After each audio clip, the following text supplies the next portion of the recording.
hal-hal yang berkaitan dengan haji dan umroh, yang mana di antara kita ini ramai yang sudah haji dan umroh dan juga ramai yang masih belum. Jadi untuk itu kita nak bicarakan haji dan umroh ini pasal untuk memberi motivasi bagi yang belum pergi, ya. Pertama sekali kita akan bicarakan dalam soal Ka'bah, ya. Tuan-tuan, saya sudah ceramah di Malaysia ini lebih kurang 33 tahun, ya. Dan bila kita tanya kepada orang ramai mengenai hasil ceramah saya tanya di luar sana, tak sampai ke luar sana rupanya. Jadi banyak lagi kita tanya mengenai Ka'bah, mereka tak boleh jawab, ya. Kadang-kadang yang biasa mengaji pun kita tanya mengenai Ka'bah pun masih samar-samar jawabannya. Jadi justru itu saya rasa macam saya kena mengorak langkah sedikit mengenai kuliah atau ceramah saya, yaitu saya coba membuat ceramah ataupun dakwah melalui CD atau melalui nada, melalui lagu, ya. Insyaallah begitu. Dan insyaallah tidak lama akan saya terbitkan satu album yang mengandungi 5 lagu, gitu, ya. Liriknya saya buat sendiri, melodinya pun saya buat sendiri, ya. Jadi alhamdulillah sudah siap. Tadi saya agak lambat sebab pergi ke bilik rekaman tadi. Jadi insyaallah tak lama kita boleh terbitkan insyaallah, ya. Jadi teman-teman yang dirahmati Allah, Ka'bah ini merupakan satu kiblat bagi umat Islam yang mana daripada dulu manusia pertama dalam dunia, Nabi Adam, ya, kiblat itu sudah ada, Ka'bah itu sudah ada. Dan termasuk dalam soalan alam kubur itu ditanyakan kiblatmu apa. Ini bocoran yang kita boleh terima, kan begitu. Tetapi ternyata sekarang peratusan yang boleh menjawab, alhamdulillah belum pernah ada orang menjawab 100% betul, gitu. Tapi insya Allah setelah lagu ini saya terbitkan, insya Allah boleh, ya. Lagu ini saya terpaksa gunakan suara orang lain, tapi saya mengarang lah, gitu. Enak saja lagunya, mudah aja dihafal, teman-teman. Barangkali kalau boleh saya coba satu sedutan pun tak ada masalah tentang Ka'bah, ya. Saya buat 3 bahasa, bahasa Jawa, bahasa Melayu, bahasa Arab, gitu. Jadi kalau teman-teman orang Arab pun boleh paham, orang Jawa pun boleh paham, gitu, ya. Oke. Kiblat Ka'bah itu pertama kali siapa yang membina? Ini ramai orang tak boleh jawab. Kebanyakan mereka jawab yang pertama membina ialah Nabi Ibrahim. Itu rata-rata. Padahal sebenarnya yang pertama membina yaitu Nabi Adam. Nabi Ibrahim itu yang kedua. Terus saya tanya yang keduanya, Ka'bah dibangun berapa kali? Pun jawabannya masih minta tempo lah, ya. Tahu tonton boleh jawab tak? Ka'bah dibangun berapa kali? Berapa? 3, 2. Berapa? 3. Wah, gawat juga rupanya. Ini kalau mati macam mana, teman-teman? Ka'bah itu kiblat umat Islam pertama dibina Nabi Adam. Zaman Nabi Nuh ianya terbenam karena banjir di seluruh alam. Nadanya saya buat, liriknya saya buat, gitu. Tapi yang menyanyi bukan saya. Soal saya suaranya nggak bagus. Mungkin karena mikrofonnya ini murah, gitu. Gitu, ya. Selepas tonton mendengar lagu ini, tonton saya tanya, siapa yang pertama membina Ka'bah? Siapa? Adam. Nabi Adam. Macam mana nasib Ka'bah di zaman Nabi Nuh? Terbenam. Waduh. Loh kenapa? Karena banjir di seluruh alam. Zaman Nabi Ibrahim ada ribut angin kuat. Wah. Ribut yang melanda padang pasir sehingga Ka'bah nampak terwujud, nampak jadi wujud, kan? Wujud. Kemudian tak hafal ya, tak hafal lah, besok saya belajar dulu ya. Tapi lagunya saya buat lagu band campur rock campur padang pasir tiga, kita buat itu. Jadi agak kelainan sedikit begitu, ya. Kemudian juga bab sholat, kenapa sholat ini menghalang perbuatan keji dan mungkar, kok nyatanya kok orang dah sholat tapi kemungkaran masih dibuat, kan gitu. Orang-orang yang buat mungkar kan orang sholat juga, kenapa gitu kan. Saya buat juga lagu sholat tapi masih berbuat keji dan mungkar, ya. Lagunya apa itu berdasarkan Al-Quran, ya. Pun 3 bahasa. Kalau tonton juga bahasa Arab, boleh saya lakukan bahasa Arab, ya. Wa nafhamu fil Qur'an wa nafhamu fil adhani al-maktuba fil Qur'ani as-salata zil arkani tanhana 'anil isyani as-salata zil arkani tanhana 'anil isyani walakinna fil a'yani nara fi hadha zamani as-salata bil itqani al-munkara bil isyani. Semua yani ya, gitu kan. Paham bahasa Arab? Boleh paham? Kita sudah mengerti firman Allah firman dalam kitab suci, salat itu menghalangi perbuatan keji, salat itu menghalangi perbuatan keji. Tapi bila diamati zaman sekarang ini, salat sudah ditekuni, maksiat belum berhenti. Salat sudah ditekuni, maksiat belum berhenti. Tak tahu, agak-agak boleh dengar tak agak-agak lagi, ya. Macam mana ini terjadi? Mungkin ada yang belum dipenuhi. Salat tidak khusyuk di dalam hati atau tidak mengikut sunnah Nabi, padahal ini bekalan mati. Salat tidak khusyuk di dalam hati atau tidak mengikut sunnah Nabi, padahal ini bekalan mati. Lebih kurang itulah, ya. Baik. Kita bicara dalam soal Ka'bah, kan? Bila kita haji, kita akan tawaf di Ka'bah. Jadi teman-teman, rasanya sangat penting untuk kita ketahui sejarah Ka'bah dan haji itu sendiri, berpandukan apa-apa yang ada di dalam Al-Quranul Karim, ya.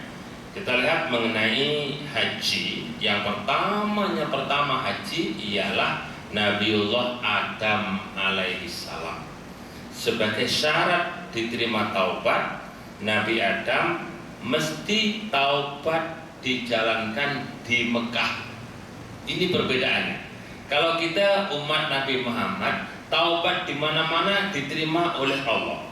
Tapi kalau Nabi Adam taubat mesti di Mekah baru diterima.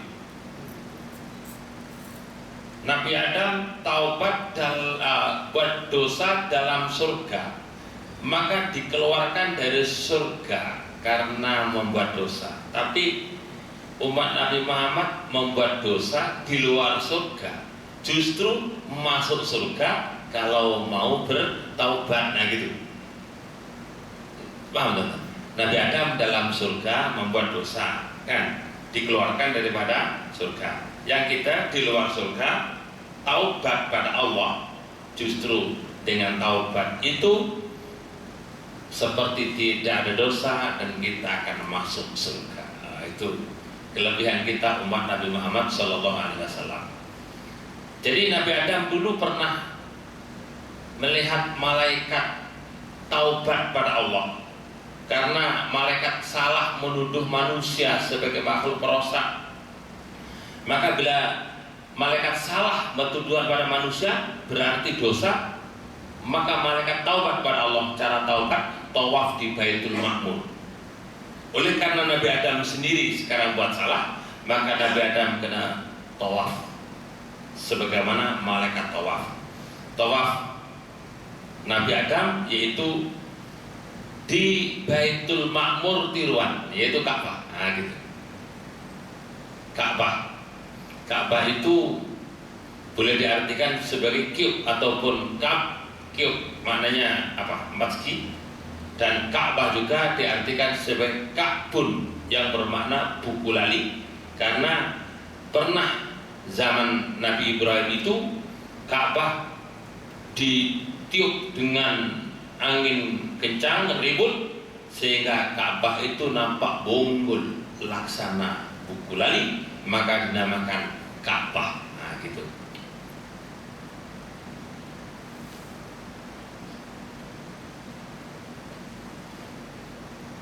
Contoh yang dirahmati Allah, Nabi Adam sampai di Mekah tawaf, belum ada pula Ka'bahnya, maka Nabi Adam perlu membuat Ka'bah. Sama dengan Baitul Ma'mur yang pernah dilihat 4 segi. Sesudah siap, maka Nabi Adam tawaf. Sesudah tawaf, Nabi Adam membaca doa, dan selepas membaca doa, Nabi Adam diikhtiar sebagai dosanya telah diampunkan oleh Allah Subhanahu wa Ta'ala. Diikhtiar, siapa orang daripada umatmu datang ke tempat ini, baca doa ini, dosanya diampunkan oleh Allah, dan tambahan, rezeki akan datang dengan mudah walaupun dia tidak suka, tak mau.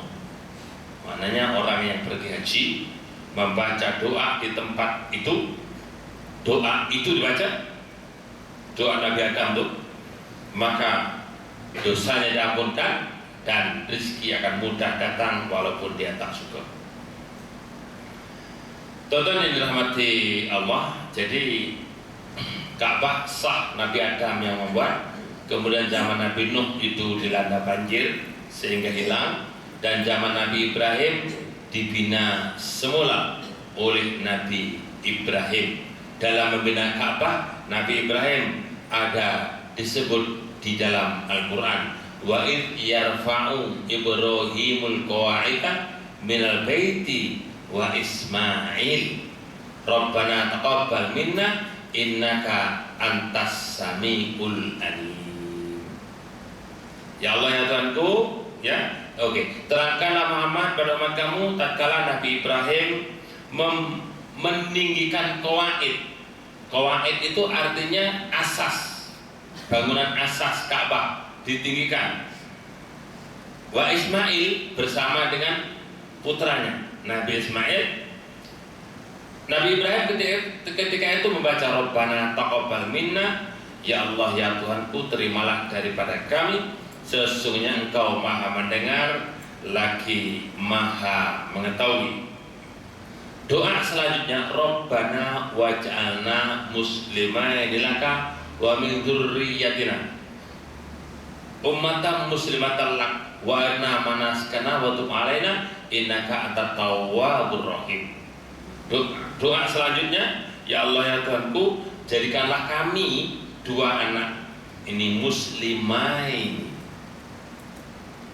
Contoh bahasa Arab, muslimina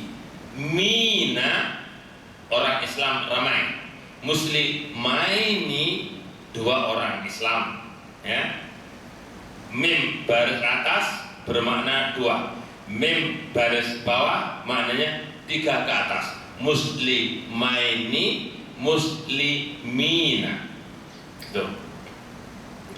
Boleh paham bahasa Arab betul? Itu namanya ilmu nahwu namanya. Ya. Wa min dzurriyyatina, dan sebagian daripada zuriat kami umatan muslimah, telak umat yang menyerah kepada engkau. Tuan-tuan, agama kita ini namanya agama Islam. Islam itu bahasa Arab, bahasa Melayunya apa? Selalu orang menjawab Islam itu bahasa Melayunya apa? Selamat. Wah, gawat itu. Bukan. Selamat itu daripada salima yaslamu salamatan, selamat dari salimah. Nah, kalau Islam itu daripada lafaz aslama yuslimu islaman. Aslama itu menyerahkan, gitu. Jadi agama Islam itu agama menyerah. Menyerah. Paham menyerah? Menyerah maknanya kalau otak kita tidak paham menyerah, yang penting taat, gitu. Paham? Tonton haji ini kenapa kelebihannya begitu besar? Sebab amalan haji itu amalan rukun Islam kelima, kemuncak rukun Islam. Kemuncak rukun Islam, Islam maknanya menyerah, kemuncak menyerah kepada Allah. Tonton, kalau zakat itu maknanya kan begini. Oke, saya keluar duit bayar zakat.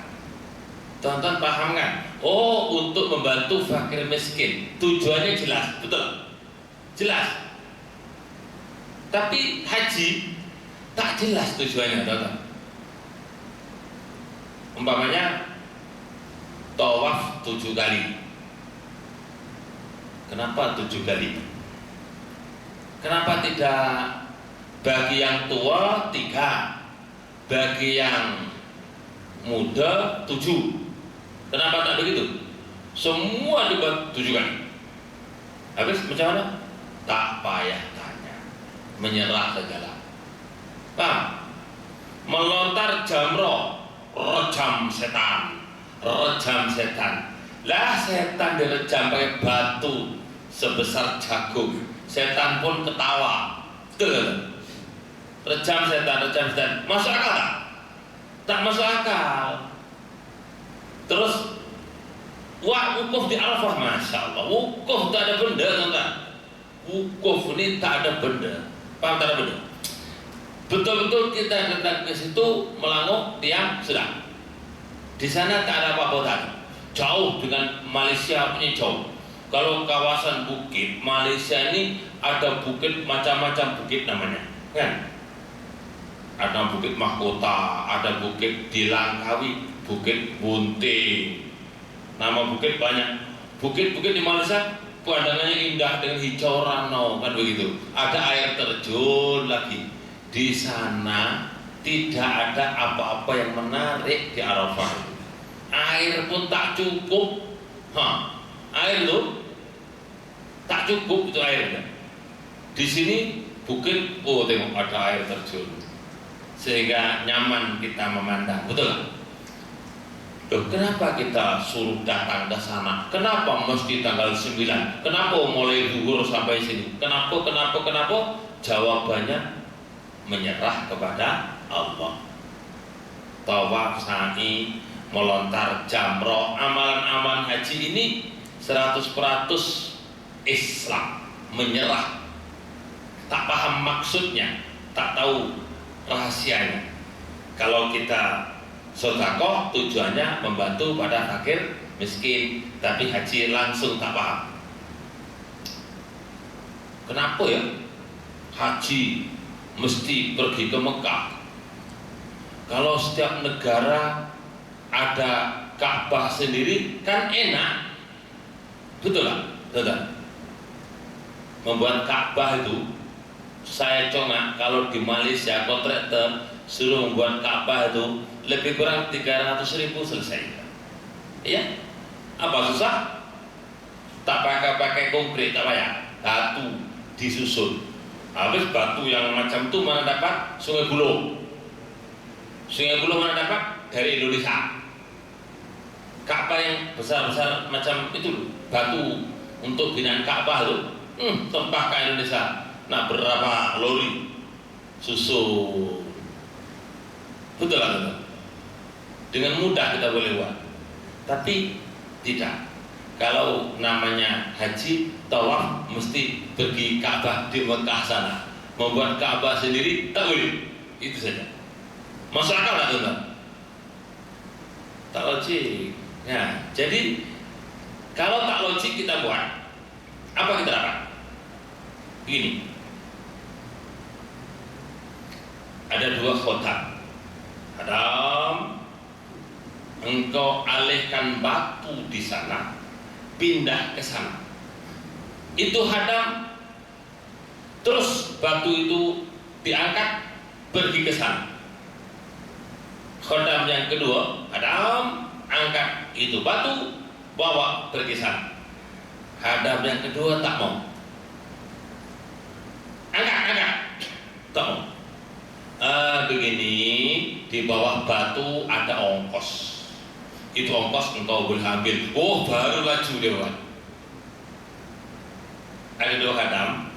Yang pertama, taat setia kepada perintah, betul. Yang kedua, taat setelah nampak kepentingan diri itu tercapai. Paham? Haji ini Islam, rukun Islam kelima, kemuncak.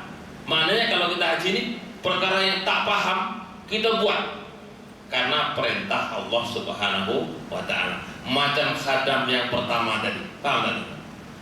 Macam khadam yang pertama, begitu taat setia atas perintah haji. Terus botak kepala, semua tak ada ini, gunting rambut, botak kepala. Nah, pas jalan sana, jalan sini, gunting kepala, gunting rambut. Nah, terus, jadi jadikanlah aku dan anakku orang yang Islam, zuriatku jadikan orang Islam. Tuan-tuan, Quran ini bahasanya semua betul, realitinya betul. Contohnya begini, ayat ini tonton lihat betul-betul.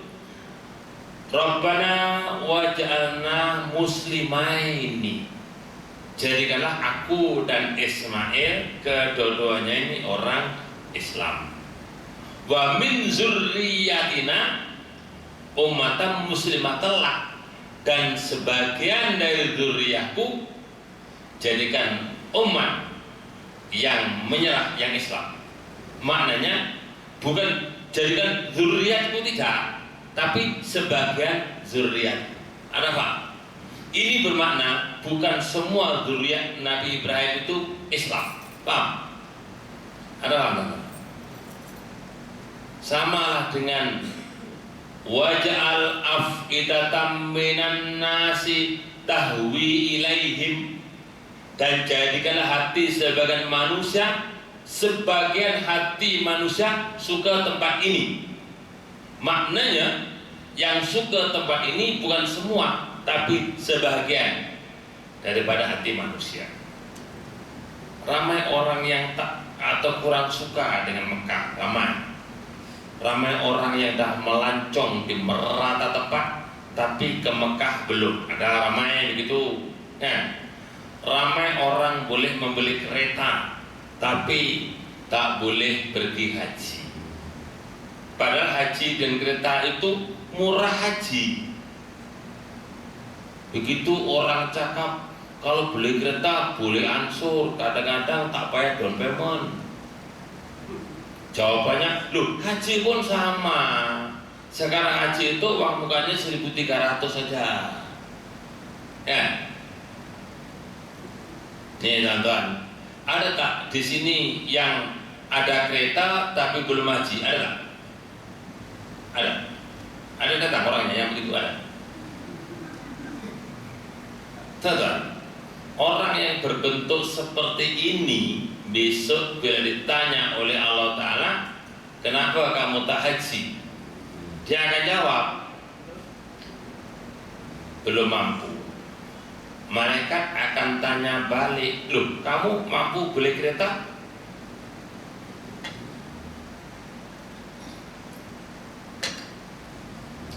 Tapi kenapa tak mampu haji?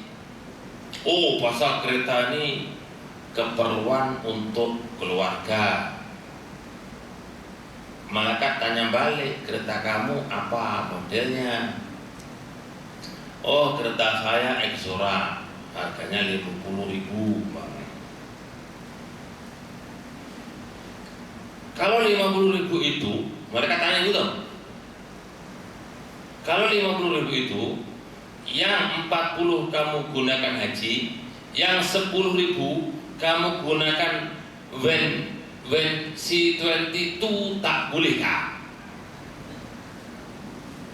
Macam mana tuan-tuan jawab?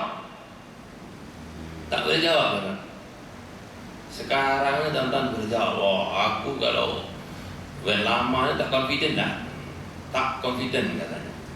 Nah, padahal berapa banyak when lama-lama masih merangkak di jalan raya. Nah, tapi kita ternyata tak mau pakai yang van lama, mau pakai van baru. Ini adalah bukan karena kita ini perlu kepada itu van, tapi kita ini adalah mau selesa. Gitu.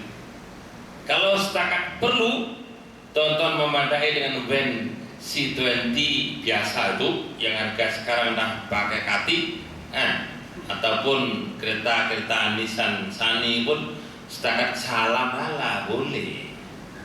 Tonton kerja pun tak jauh ke salam aja. Ya. Baik. Jadi kita teruskan tonton. Ayat ini disambung dengan wa arina manasikana wa tub alaina innaka antat tawwabur rahim. Dan tunjukkanlah kami ya Allah tentang manasik. Manasik itu tempat-tempat ibadah haji. Wa tub alaina, terimalah taubat kami, sesungguhnya Engkau Maha menerima taubat dan Engkau Maha mengkasihani. Ya Allah ya Tuhanku, ini doa Nabi Ibrahim yang kemudian ditunaikan oleh Allah menjadi Nabi Muhammad gitu. Jadi Nabi Muhammad pernah bersabda, anak doa'u abi, aku ini doa bapakku Nabi Ibrahim. Inilah doa Nabi Ibrahim, Rabbana wa ba'as fihim rasulan, ya Allah ya Tuhanku, utuslah di antara dzurriyyatku ini seorang rasul yang membacakan ayat-ayat Engkau, mengajarkan kitab, mengajar hikmah, membersihkan mereka dari kekufuran. Sesungguhnya Engkau maha agung dan maha bijaksana. Nih teman-teman. Jadi doa Nabi Ibrahim menunjukkan bahwa dzurriyyatku jadikanlah seorang rasul. Maka Nabi Muhammad inilah muncul seorang rasul sebagai dzurriyyat Nabi Ibrahim alaihissalam. Maka Nabi Muhammad bersabda, aku ini doa ayahku Nabi Ibrahim. Teman, Ibrahim itu bukan bahasa Arab, tapi bahasa Ajam. Maknanya tidak ada maknanya. Ibrahim tak ada maknanya, ya. Kalau Ismail itu adalah gabungan daripada bahasa Ismail. Sewaktu Hajar mendapatkan air dari Sofa ke Marwah, Marwah ke Sofa, cari air, ya, dengan membaca Ismail, Ismail, Isma, dengarlah, il itu Allah. Dengarlah ya Allah, dengarlah ya Allah, dengarlah ya Allah. Rupa-rupanya di bawah tapak kakinya ada air yang mengalir. Maka anak itu diberikan nama dengarlah ya Allah, jadi berbunyi Ismail. Ya, barangkali teman-teman ada yang namanya Ismail, itulah ceritanya. Gitu. Kemudian Hijr Ismail, Ka'bah ada Hijr Ismail, apa ceritanya? Ini teman-teman, ini kan sejarah kacang, tahu sejarah kacang? Teman-teman, kalau rakyat Malaysia ini disebut sebagai cerita Madu Tiga, semua tahu. Pak Ali itu siapa? Kan? Yang apa nama? Ani siapa? Kan? Yang rohani itu loh, Ani itu sedep namanya, macam nama nenek Abu. Semua tahu cerita itu. Tapi dalam soal sejarah Khidir Ismail, saya percaya yang tahu berapa persen rakyat Malaysia tentang Khidir Ismail. Yang di masjid ini pun tak 100% boleh jawab. Betul tak teman? Oh, Khidir Ismail itu karena dulu di situ Khidir itu bilik, Ismail itu Nabi Ismail. Loh, kan gawat itu, jawaban ngawur namanya itu. Hijr itu maknanya dinding. Karena Ka'bah dulu zaman Nabi Muhammad Sallallahu Alaihi Wasallam, Ka'bah itu dibangun semula. Tengok sini semua, Ka'bah itu bentuknya seperti Al-Quran ini, panjang lebarnya tak sama. Semasa Nabi roboh Ka'bah ini dan dibangun semula, maka biaya tidak mencukupi. Nah, karena biaya tak cukup, maka dipotong itu Ka'bah, dipotong 3 meter.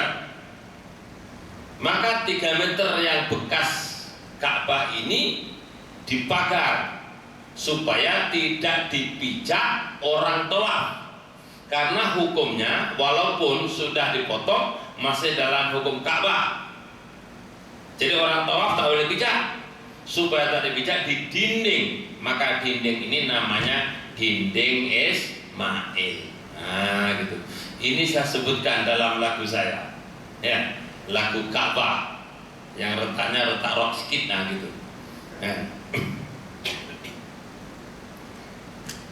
Ka'bah dibangun semula oleh Hajjaj bin Yusuf Saqafi, yang akhirnya begitu. Jadi rock lah gitu. Tak apalah, yang penting saya mau semua umat faham gitu. Semua umat faham tentang ceramah yang saya sampaikan melalui lagu. Nah gitu. Ya, mazhab 4 mazhab itu pun ramai umat Islam tak tahu. Maka saya buat bahasa Jawa, sekali bahasa Jawa itu editor cakap ini apa wak cakap ini, wah sudah. Saya tukar bahasa Melayu. Dalam syair ini aku bercerita nama 4 mazhab imam-imam kita, Hanafi, Maliki, Syafi'i, Hambali, ahli sunnah wal jamaah yang hakiki. Itu lagunya begitulah. Jadi kalau mendengar lagu itu faham. Nah gitu. Siapa Imam Abu Hanifah? Nah, Imam Abu Hanifah itu ialah Imam Hanafi. Imam Hanafi atau Abu Hanifah namanya Nu'man bin Sabit ada Kufah. Jadi Imam Hanafi namanya Nu'man bin Sabit. Di mana dia lahir? Di Kufah. Tahun berapa? Semua saya sebut dalam lagu saya itu. Ya. Tapi terpaksa teman-teman, bila kita buat lagu ini, kalau lagu tak ada yang menarik itu orang pun tak minat. Terpaksa kita iringilah dengan apa-apa yang patut. Nah, gitulah. Ya, terpaksa begitu supaya orang boleh terima dan boleh dengar. Ya. Sudah jadi 5 satu album 5 lagu, dan setiap jamaah pengajian saya wajibkan membeli, wajib itu. Nah, gitu. Kan? Satu orang mesti beli 10 CD mesti beli dengan harga lebih kurang RM3 satu. Kan harga sebenarnya RM30, tapi kita jual RM3 saja dan kita bagi 10 berarti 30 untuk dibagi pada kawan-kawan. Saya mau apa yang saya sampaikan boleh merata, semua orang boleh dengar gitu. Kan dengan cara apa sekalipun. sebab umur saya sudah hampir-hampir 60. Nah, dan ilmu belum sampai ke 0,001% pun belum, teman. Jadi saya terpaksa mengurangi langkah. Jadi kalau jamaah saya nanti mendengar lagu saya, jangan menyalahkan saya sudah beritahu awal lah gitu. Kan, kalau rasanya tonton tak puas, boleh tegur sekarang sebelum saya terbitkan. Ustaz, haram tuh, ada lagu, umpamanya gitu. Kita muzakarah dulu gimana ceritanya. Ya. Baik teman, jadi ini kisah Ka'bah di zaman Nabi Muhammad. Lalu Ka'bah zaman Nabi Muhammad ini dipotong 3 meter. Setelah tahun 8 dibangun ketika Nabi Muhammad umurnya 35 tahun.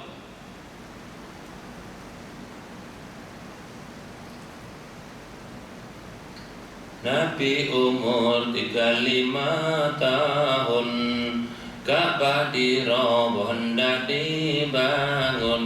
Nah, itu lagunya. Ya. Jadi Ka'bah diroboh hendak dibangun. Karena biaya tak cukup, terpaksa dipotong dan sebagainya. Jadi teman-teman, Nabi umur 35 dibangun dengan bentuk Ka'bah dipotong. Setelah dibuka kota Mekah, Nabi umur 61 tahun. 61 tahun umur Nabi. Maka Aisyah berkata kepada Rasulullah, "Wahai Rasul, kenapa tidak Ka'bah ini dikembalikan sebagaimana Ka'bah di zaman Nabi Ibrahim?" Karena Ka'bah ini tak sama dengan Ka'bah Nabi Ibrahim. Jadi bagaimana kalau kita roboh, dibangun balik? Pasal dulu ketika membangun Ka'bah, duit tak cukup, jadi dipotong. Sekarang duit dah ada. Apa kata kalau dibuat Ka'bah sempurna seperti zaman Nabi Ibrahim? Nabi bersabda, "Oh ya, saya setuju. Tetapi karena mereka baru masuk Islam, takut nanti jadi masalah bagi mereka." Gitu. Jadi Nabi ada hasrat tapi tak boleh ditunaikan, paham tak? Karena mereka mualaf, betul. Zaman Abdullah bin Zubair, zaman kerajaan Bani Umayyah, ketika itu rajanya bernama Malik bin Marwan yang berpusat di Baghdad. Malik bin Marwan. Teman-teman, di Mekah Abdullah bin Zubair didukung oleh orang-orang Hijaz untuk menjadi khalifah. Jadi khalifah sudah ada 2, Malik bin Marwan di Baghdad dan Abdullah bin Zubair di Mekah. Sehingga Abdullah bin Zubair berjaya mengubah Ka'bah, dibangun sebagaimana Ka'bah zaman Nabi Ibrahim yang Nabi Muhammad pernah merencanakan. Maka atas undang-undang, bila mana ada khalifah dipilih di bawah khalifah, ada 2 khalifah, yang kedua kena dibunuh. Maka Abdullah bin Zubair dibunuh oleh Malik bin Marwan melalui panglima yang bernama siapa, teman-teman? Siapa namanya panglima siapa? Loh, siapa? Hajjaj bin Yusuf. Setelah dibunuh, dia pun berlindung dalam Ka'bah. Ka'bahnya dihentam dengan manjanek, peluru berpandula kalau sekarang ini. Maka Ka'bah pun roboh. Lepas itu Ka'bah dibangun semula sebagaimana Ka'bah zaman Nabi Muhammad Sallallahu Alaihi Wasallam. Jadi yang Abdullah bin Zubair tadi membuat Ka'bah sebagaimana Ka'bah zaman Nabi Ibrahim, gitu. Paham tak? Jadi kemudian dirubah balik, diroboh, dibangun balik, dikembalikan Ka'bah itu sebagaimana Ka'bah zaman Nabi Muhammad. Lalu teman-teman, zaman Khalifah Harun ar-Rasyid. Harun ar-Rasyid itu Khalifah Umayyah ke Abbasiyah? Abbasiyah ke Umayyah? Abbasiyah. Zaman Khalifah Abbasiyah, Khalifah Harun ar-Rasyid. Harun ar-Rasyid didatangi seorang ulama. Pak Harun, bacaan Pak Harun. Dulu Aisyah berkata, itu Ka'bah mau dikembalikan sebagaimana Ka'bah zaman Nabi Ibrahim. Nabi pun setuju, tapi Nabi tak berani melaksanakan sebab mereka baru masuk Islam. Jadi macam kalau Ka'bah dibangun balik sebagaimana Ka'bah zaman Nabi Ibrahim, kan Ka'bah namanya Ka'bah Hajjaj bin Yusuf namanya, yang sekarang yang itu mau diroboh, dibalikkan Ka'bah zaman Nabi Ibrahim. Tanyalah kepada seorang mufti, muftinya bernama Imam Maliki. Maka Imam Maliki jawab, kalau ganti raja, ganti sultan, ganti Ka'bah, nah, berapa banyak dah Ka'bah mau dirubah? Betul lah. Kalau Sudin yang cakap lah, berapa banyak yang dirubah, betul. Maka semenjak itu dikekalkan sampailah hari ini. Jadi Ka'bah yang ada itu adalah Ka'bah binaan Hajjaj bin Yusuf, seorang gubernur di Hijaz di bawah Khalifah Malik bin Marwan, kerajaan Abbasiyah. Nih teman-teman. Jadi 5 kali Ka'bah dibangun dan 2 kali dan 2 bentuk itu Ka'bah. Zaman Nabi Adam, Nabi Ibrahim, Abdullah bin Zubair. Ini 3 masa ini bentuk Ka'bahnya 4 segi tanpa Hijr Ismail.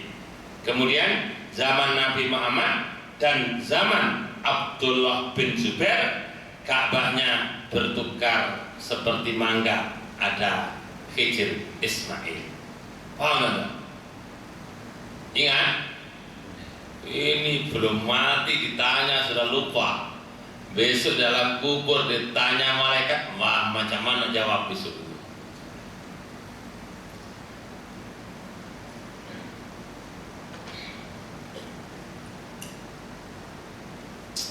Kenapa orang sudah haji bila dipanggil nama, dicantumkan nama haji, sedangkan dalam kad pengenalannya tidak ada nama haji? Nah, membuat surat undangan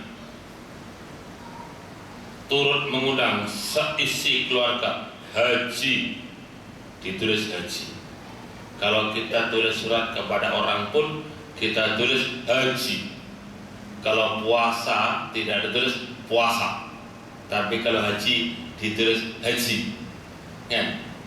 Kadang-kadang kita rasa macam sombong, macam riya. Ya.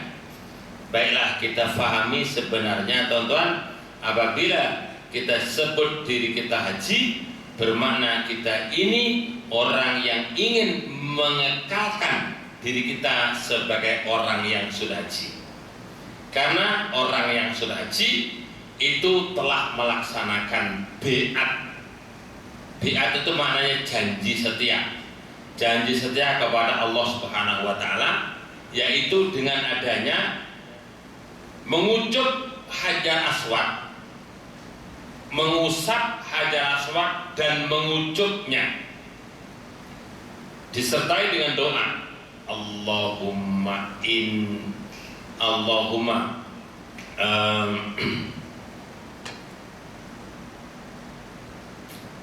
imanan bika, aku iman kepada engkau, wa tasdiqon bi kitabika, membenarkan kitab engkau, wa tibaan di sunnati nabika, ikut sunnah nabi engkau, wa wafaan bi adika, menepati janji kepada engkau. Di sini teman-teman ada agreement, perjanjian dalam kita mengusap Hajar Aswad, mengucup Hajar Aswad, kita ikrar 4 perkara.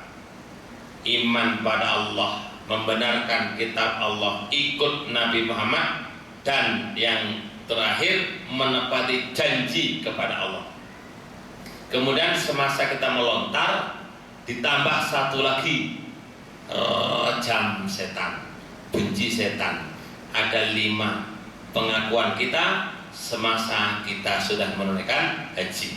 Jadi kalau orang dipanggil nama kamu sama Haji Hamdan namanya, maknanya aku telah janji 5 perkara. Nah, maksudnya gitu. Jadi kalau kita panggil orang Tuan Haji, maknanya Tuan telah melakukan perjanjian 5 perkara. 5 perkara perlu dijaga, perlu diingatkan, karena kita manusia lemah. Balik haji tuan-tuan, masya Allah, pakai jubah, pakai sorban, pakai tasbih, ketoprak. Baru balik, kemudian lama-lama tasbihnya hilang, lama-lama songkok, lama-lama jubah, lama-lama tinggal songkok saja. Songkok pun dah lama-lama tak pakai, lama-lama dipanggil Pak Haji pun tak mau. Tak panggil Pak Haji lah. Ini tak betul. Yang betul panggil Pak Haji. Kenalkan diri kita sudah haji. Karena kita lemah mengingatkan kita telah ada 5 janji. Iman pada Allah, membenarkan kitab Allah, ikut Nabi Muhammad, mendapati janji pada Allah, dan benci setan. Gitu. Ini tuan-tuan, masya Allah, pergi haji. Kan? Rejam setan.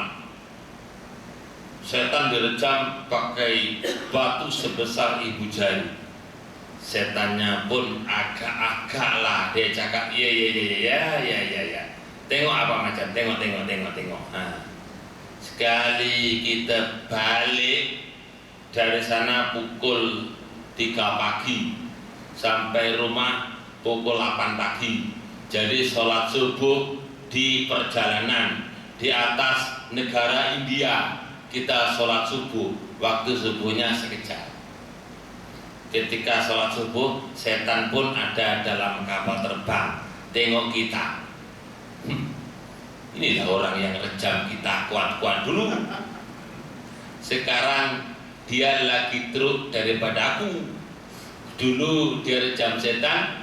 Setan itu kesalahannya tidak mau sujud kepada Nabi Adam. Sekarang dia pula terang-terang tidak sujud kepada Allah. Jadi setan pun gila enggak. Terus kawannya cakap, nanti dulu tengok. Mungkin nanti akan dikodok pun sampai KLA. Sampai KLA setan pun tengok kak, itu ada tiang-tiang itu kan, dia nyuruh ke belakang itu tengok sholat tadi. Rupanya tak sholat juga. Tak apa tengok nanti ikut di rumah dikodok. Rupanya sampai rumah pun udah lupa. Nih, ramai teman-teman orang yang haji dan tidak sholat subuh di dalam kapal terbang. Saya masa haji pertama, saya tengok orang ramai, loh kok nggak sholat, macam mana? Maka semangat saya, kalau saya jadi membawa atau pembimbing jamaah haji, saya akan gempakkan kapal terbang ini dengan sholat berjamaah. Betul, tahun 99 saya jadi itu haji, bawa haji, saya pun pegang mic itu yang pramugari pegang itu kan, kita pegang, dia tak dikasih. Dikasih kena ada tag yang nak diucapkan, kena ada tag. Tahu tag. Takut nanti diajak mari berdiri, kita akan meletup. Kan gitu kan. Saya cakap, saya ini yang menyewa ini kapal terbang. Kenapa? Tadi kasih. Terus dikasih. Kasih. Kan karena kita mas'ul, kita ini mas'ul itu guide. Gaib itu bahasa Arab, kaid maksudnya pemimpin, kan? Jadi bila begitu terus kita azan, bangunkan semua, dah bangun semua, kita baca salawat dulu, oke, tayamum semua, tak ada debu, tak apalah hantam saya, yang penting tayamum. Dah, Tayamum apa yang ada aja, dah. Bantu sholat, zikir, wirid, lepas itu kuliah subuh, wah gitu. Enak, sempurna jadinya, gitu. Ya, itu dah azam saya semasa saya dulu tengok orang ramai tak sholat subuh, gitu. Saya haji yang ikut tabung haji 2 kali, saya yang jadi jamaah biasa, yang lain kita free of charge, tak bayar. Baik teman-teman, jadi sekarang ini untuk haji, teman-teman yang belum mendaftar, saya minta segera mendaftar dengan kadar yang sangat murah 1.300, kita dianggap sudah mendaftar dan teratur. Kan, kalau umpamanya kita tak panjang umur, kita mati, besok di soal apa agama kamu? Kan jawabnya Islam kan? Islam rukun ada berapa? 5. 5 dah buat semua kok belum? Kalau belum haji nak jawab? Yang 4 sudah lah, tapi yang kelima masih belum. Apa pasal belum? Nah, kalau teman-teman mendaftar, saya sudah mendaftar, tapi panggilan belum hari. Nah, selamat tak agak? Ada alasan kan? Ini minta maaf, saya pun belum pengalaman di sana, tapi teorinya begitulah, agak gitu. Gitu teman-teman. Jadi teman-teman saya harap dipikirkan sampai situlah, ya, sampai situ. Kalau besok dari sana ada tak guna dah, telepon tak ada, semua tak ada, gitu. Menyesal kita nanti teman-teman. Nah, apalagi sekarang ini kita punya harta yang kita tinggal untuk ahli waris ratus ribu. Iya. Orang-orang yang mati sekarang yang umurnya 70 tahun, dia rata-rata ada tanah. Tanah 1 ekar pun harga ada 500.000, 600.000, 1 juta pun ada. Dan ditinggal untuk ahli waris. Haji belum. Maka hukumnya warisan itu wajib ditunda dan didulukan haji. Lepas itu anaknya pergi masjid, ada badal haji 1.500, maka ditelepon dibayar 1.500, bayar badal haji, bayar badal haji. Tentang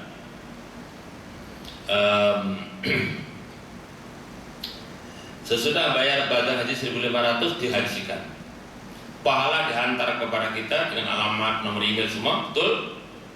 Oke. Kita di sana sedang ditanya masalah haji. Lalu ada orang mengantar, oke, itu belum haji, tapi ini sudah haji badal sudah. Berapa nilainya? 1.500. Tonton coba bayangkan. Tonton punya harta, contoh. Tak banyak lah, 1 juta lah contoh. Kemudian aset berupa rumah 2 ke 1 juta, dihajikan 1.500. Coba bayangkan. Apa jawabannya? Tak payah lagi puas hati. Nah, betul lah. Ada haji 1.500. Nah, kalau teman-teman mau menyuruh saya haji, saya mau 30.000 paling kurang, tak mau kurang. Itu, iya, itu baru betul. Nah, ini haji 1.500, nanti di sana diserah pada satu PH, diborong, dijual, jadi 1.200. Broknya dapat 300, nanti yang menjalankan dapat 1.000. Terus macam mana hukum pahala yang kita terima di sana? Coba ingat teman-teman. Jadi itu sebelum kita mati, lagi baik kita haji dulu.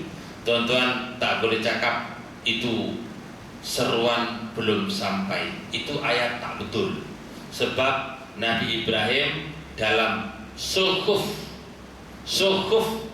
kitab Nabi Ibrahim, ada suhuf namanya, yang dipindahkan dalam Al-Quran. Allah nyatakan wa'adzin fin nasi bil haji ya'tuka rijalan Wala kulli dhamir min kulli fajjin amik. Maknanya Nabi Ibrahim dulu diperintah Allah, serulah haji kepada manusia. Niscaya mereka akan datang dengan berjalan kaki atau dengan naik unta kurus dari semua penjuru yang jauh dan yang dekat. Tahu tak? Nabi Ibrahim bertanya, ya Allah, macam mana aku nak seru? Suaraku ini berapa banyak orang boleh dengar? Allah jawab, engkau seru, aku yang sampaikan. Nah, rupanya seruan Nabi Ibrahim itu dulu di Mekah sana disampaikan oleh Allah. Seruan itu dengan cara dimaktub dalam Al-Quran, sehingga Al-Quran dibaca dan seruan sampai pada kita. Jadi kita tak boleh kata seruan tak sampai, tak boleh gitu. Seruan dah lama sampai dah.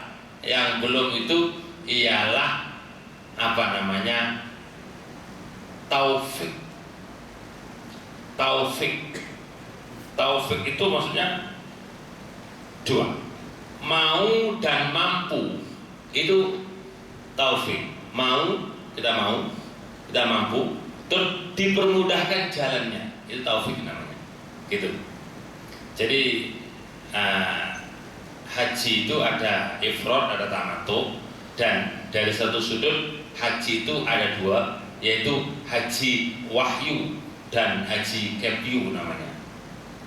Tonton pernah dengar istilahnya? Pernah dengar? Haji kepyu atau haji wahyu. Ini haji orang Jawa gitu.